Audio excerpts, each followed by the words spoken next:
Donc nous avons vu précédemment que les machines triphasées nécessitaient d'être alimentées par un réseau triphasé et que leur vitesse dépendait de la fréquence du réseau. Or, la fréquence d'un réseau électrique est constante.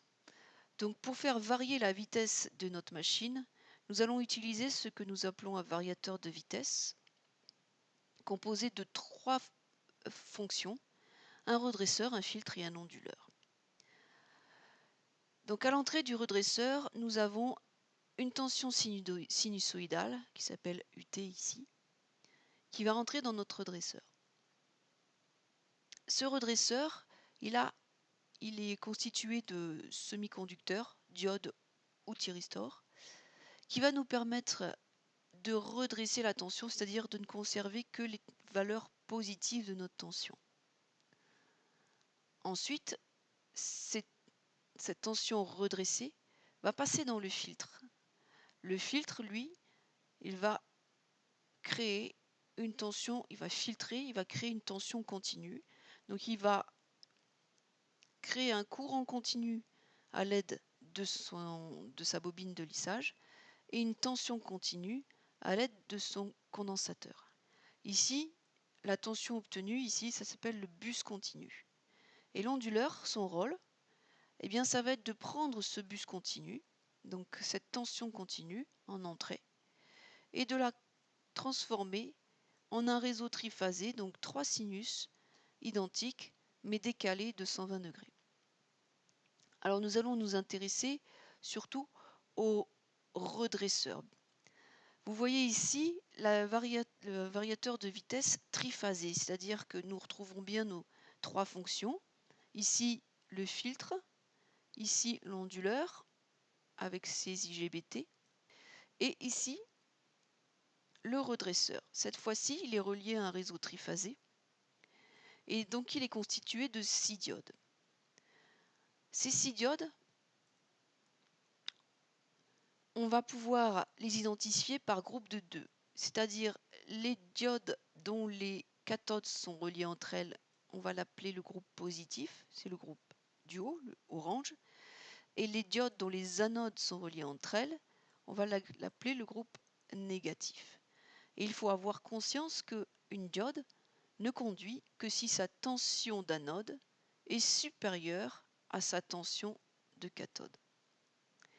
On va ajouter évidemment une charge derrière pour permettre au courant de circuler. Et cette charge, on va faire en sorte qu'elle soit inductive et résistive afin de maintenir notre courant ici continu. Alors si j'étudie ce circuit juste par le groupe positif, donc j'ai fait la simulation ici des 3 diodes du groupe positif avec la charge électrique qui permet de lisser le courant. Et ici, vous trouvez le réseau triphasé. Et si vous regardez bien, la tension US, en fait, elle est au sommet de nos tensions simples. Alors, pourquoi? Eh bien, il faut voir que la tension US, elle est ici en sortie. Sans le groupe négatif, hein, j'ai mis que le groupe positif. Donc elle est commune aux 3 cathodes de nos diodes.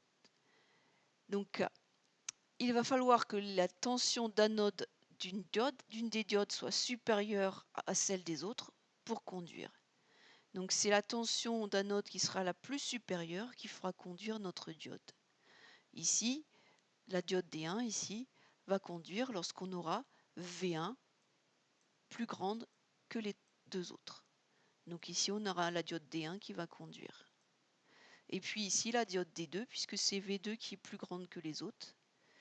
Et puis après la diode D3. Ce qui fait que notre tension au banc de la charge, eh bien, elle se retrouve être le sommet des 3 tensions simples. On va pouvoir effectuer des calculs sur la valeur moyenne et la valeur efficace des tensions. et des courants dans les diodes. Donc ça, on fera ça en cours. On verra que le courant dans la diode, il est égal à 1/3 de celui qui est dans la charge. Si maintenant on étudie le groupe négatif, donc on refait exactement la même simulation avec la même charge, eh bien on va s'apercevoir que c'est les tensions les plus négatives que va prendre, dont VS va prendre les valeurs. Donc le groupe positif, on prend les tensions positives. Le groupe négatif, on prend les tensions négatives pour la tension de sortie. Et donc quand on va relier les deux, on va s'apercevoir qu'on va obtenir ici, quand on va relier les deux groupes de diodes, on va obtenir une tension redressée, mais qui n'est pas sur les tensions simples. Par contre, elle est sur les tensions composées. Alors pourquoi?